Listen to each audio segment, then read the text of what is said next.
Welcome to Rip It Up, the Renovations podcast. In between full episodes, we are answering your questions. So if you have a burning question for us, send us a voice note or a message on Instagram at ripitup_podcast_official or email us ripitupearlybird@gmail.com. Welcome back to the podcast, hi Kate. Hi Jen. Our quick mini episode this week, we're doing listener questions. Thank you to everyone who sent them in. If you want to send in a question, the links are in the show notes. Let's get straight into it. This one is about white paint colours because there's 587 billion of them as far as we can tell. So here's a question. Hey Jenny and Kate, I'm looking at painting my house white, but when I go to look at white, there's kind of a million whites, including the strangest white, which is Dirty Swan. So they all look the same to me. I'd really appreciate it if you could come up with some suggestions for me as to what a good white is in the Irish climate. Love the podcast, girls. Love this question because I went through so many whites this time around. There's For so fear many. I would get it wrong. It's too easy to get wrong. Yeah, it is. One thing that I find, and I've said this before, I think in the podcast when we were covering paints, I think it's always worth it to get like swatch books and stuff. But not just the small sample, tiny square ones, the bigger size ones you can get like in certain brands. Like I have a Little Greene one. If you're watching this in the video, you'll see me pick it up. I also have the Farrow one, which are nice kind of big samples. But the Little Greene one or the Farrow Ball, small booklets even, they do the colours in scales, which I think is a really good way to see what the undertone is in your white paint. And this Little Greene colour scales one I have is literally every colour they have in scaled versions. And I think it's a really good way to identify undertones because I remember we spoke about this in a previous episode where I did Subtle all over my house by Colourtrend in Galway when I lived there years ago. And you have it in your house and it's beautiful, but in my house it looked quite purple. So it's really important to know those undertones and know how they're going to work in It's your a totally house. different, like we've said this, we have two paint episodes. I think one is about picking colours and one is more specifically about like technical painting and different types of paint. But they're light, everything to do with colour is about light. So the type of light that is coming into your house is going to massively change the paint colours on your walls or floors, whatever it might be.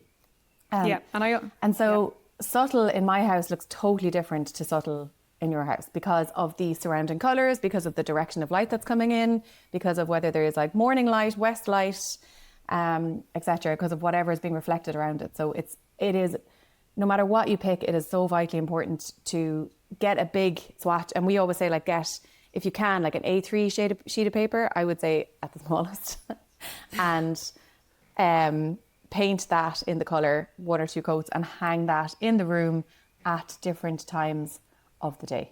So important. Yeah. And I think maybe like, say, just not to go back on subtle, and I'll talk about the colours I've used more recently, but that subtle one, I lived in Galway at the time. Galway is obviously quite grey and cloudy a lot. So the light's going to be very different than your house, which is quite sunny. It gets a lot of sun in the back. Like that sunny kind of bright light will show up more the warmer undertones versus the cooler undertones that I was probably getting in my Galway house. And then I find for this house that I'm in right now, I use the same colour everywhere. Like I think it was just, I knew I'd have that decision fatigue thing, so I just picked it ahead of time. But I tested a million paint samples here. My last house, I used all Farrow Ball and I used shaded white, Dropcloth. They were all the kind of same colour scale and I loved those. Quite a green undertone. I love greens anyway, so like that green undertone worked for me. This time I wanted something that was like a bit brighter than shaded white, so a shade or two up. I think pure brilliant white is never the answer, by the way. If you're listening to this, don't use it. It's clinical. Harsh, it's cold, it looks like an undercoat. Like there's always room for some level of tint, I think, in the white paint. But I went with Slaked Lime, Little Greene this time.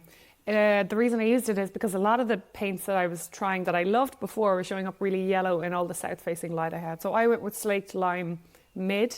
If you looked at the swatches, Mid looks kind of deep enough. There's a lighter or a pale version as well. But even with the Mid, everyone thinks I've just painted the house white, but it's just a soft white. And then I did everything. I did the ceilings, I did the coving, I did the ceiling roses, and I just didn't break it. I just, all downstairs is just the same, except for my little living room, which I went a shade deeper. Instead of the Mid, I went deep in that room in the same colour.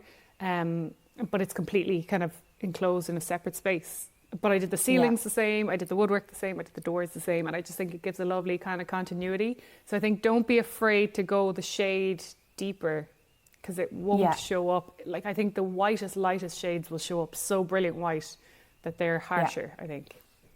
That's a really important point. When I got the samples for paint here, Subtle by Colourtrend, which is a pretty, light white colour, I would say, it looks like a dark grey against anything. Like if you're holding it up against like a white sheet of paper or something like that, it almost looks like a dark grey or a dark brown, and it really isn't. Like it's really, really, really not. And I think some strength of colour works very, very well in whites. It's that, like, when you look at like a high-end picture on Instagram or in Pinterest or in a magazine or something like that, it's not going to be a very, very pale white. Very unlikely to be a very, very pale white. It's going to have some strength to it and some depth to it, and that can be off-putting or kind of scary when you get the sample of it. But again, that's why you have to paint a big area of it and just make sure. It always looks darker in one small swatch on a big wall that's probably kind of like fresh plaster or maybe a white undercoat or something like that. But once you start putting it over everything and there's no thing to contrast against that, I think it looks a bit more subtle, I guess. Not subtle, the colour, but you know what I mean? It just looks less like dark or whatever, less deep. One thing contrast is important. That's true of every paint. And like you mentioned painting absolutely everything there, and that's what colour drenching is. If you see that term or hear that term anywhere, that's colour drenching. And it's not a trend. It is definitely here to stay, because removing or reducing that contrast of the colour that you're putting up on your walls against white skirting boards or white doors or white ceilings or whatever it might be actually reduces the impact of that colour. So we get this question in quite a bit on the Home Squad on News Talk, and it's usually a couple, one of whom only wants to paint like a certain part of the wall or who doesn't want to go overboard, and one of whom wants to colour drench. And actually their points are almost opposite. Like the person who doesn't want to go overboard, you're better off colour drenching because the impact is lower, because the contrast is lower. So it looks more subtle. But if you only paint a small part, or you only paint the walls and you don't paint the backs of the doors, or you don't paint the skirting boards or the roof, the ceiling, then the impact is higher because the contrast is higher and it looks more dramatic. That is so true. And I think we have this thing in our head that, oh my God, if I paint my ceiling dark, it'll feel like it's coming down on top of me. But actually, if you paint your ceiling a high contrast to the walls, all you see is that ceiling, Yeah, because that contrast draws your eye immediately to it. Or I think in old houses, people tend to paint over the picture rail in the light colour, and it just makes the ceilings feel immediately lower. So like, I think run it all the way up to the ceiling, don't break that line, and I just feel like the space feels lighter and airer even though you're painting it darker. Agreed. Something that might be fun, I don't know what kind of time, I know we're kind of tight on time on this, but do you want to go through maybe like some of your favourites across brands, some of your favourite off-whites that you've used for yourself or for clients or anything? Yeah, so I have Subtle by Colourtrend, and I do love it. It's probably a bit more grey than I would go for now if I was doing the whole thing all over again. But I do like it, because in my particular house, with the sun coming in strongly from, it's like west facing, all my biggest windows are west facing, it's a very yellow sun, and so it balances out to a more of a kind of a browny undertone than a grey undertone. So I love that. I love Slaked Lime. And it's not going to be for everyone, and I'm going back on what I said about darker colours, loving darker colours, but I love Arctic Blonde from Colourtrend. It's really, it's very white, but it has a tiny yellow colour to it. So if you were in a north-facing house, or maybe you have big windows, but you're getting that kind of, more morning light or more of a north-facing light, then that is absolutely fab. That's one of my favourites. I think it's really, really, really, really nice. And then my third favourite that I really, really, really love is Trigg from, we had Farrelly Co on the podcast before. Fab. They're not sponsoring this one or anything like that, but they have one called Trigg, Trigg. And I think that works everywhere as well, because they managed to get in that lovely warmth to it. Yeah. Like a kind of, they call it like a sandy warmth. Taupey undertone. It's taupey undertone. So it doesn't bring it, it's not grey, it's more brown, it's warmer. I think it's just so perfect for an Irish climate. Yeah.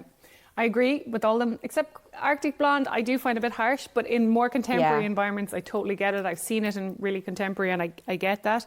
If you wanted something that white, I think Farrow Wimborne white is a lovely one. Like against, if you're looking at Arctic blonde, also look at Wimborne white. I think I would always go a shade or two deeper than that. So my old house was all shaded white, quite a green undertone, but I really loved that.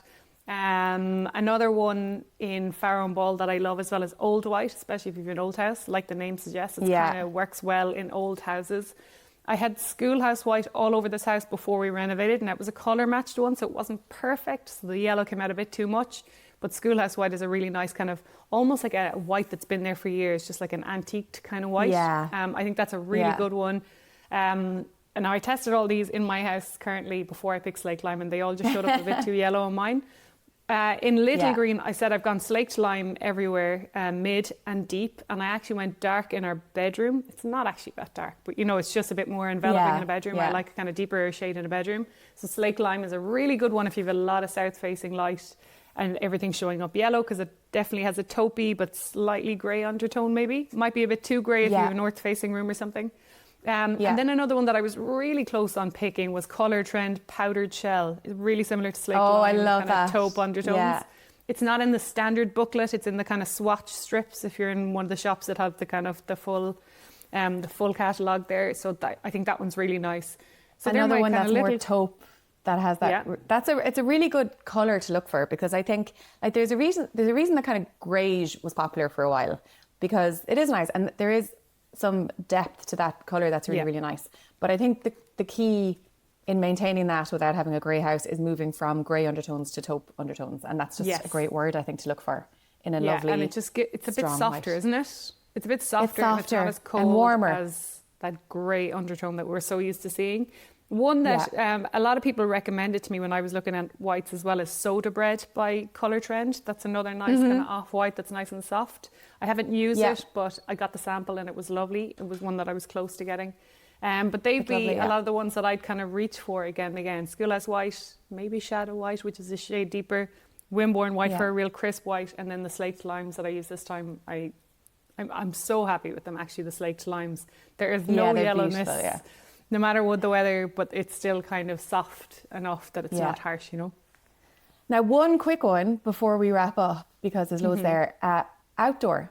Have you painted any of the exterior of your house or walls or anything like that in white? And if so, what did you pick? Well, we have a render which is tinted on our garage room and our kind of the new part, we'll say, of the house that we built and skimmed. And it's kind of one of those kind of tinted renders.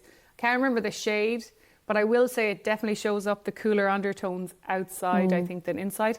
But also inside, you have to watch your bulbs, right? Because you could be testing everything in daylight in your renovation when the builders are in, and then when you move into the house, you put in a load of warm white bulbs, and it changes the tone altogether. So in your house, you have to kind of watch. You have to watch where your lighting and the colour of your bulbs, your kelvins as well. Yeah, that's a great point. Yeah.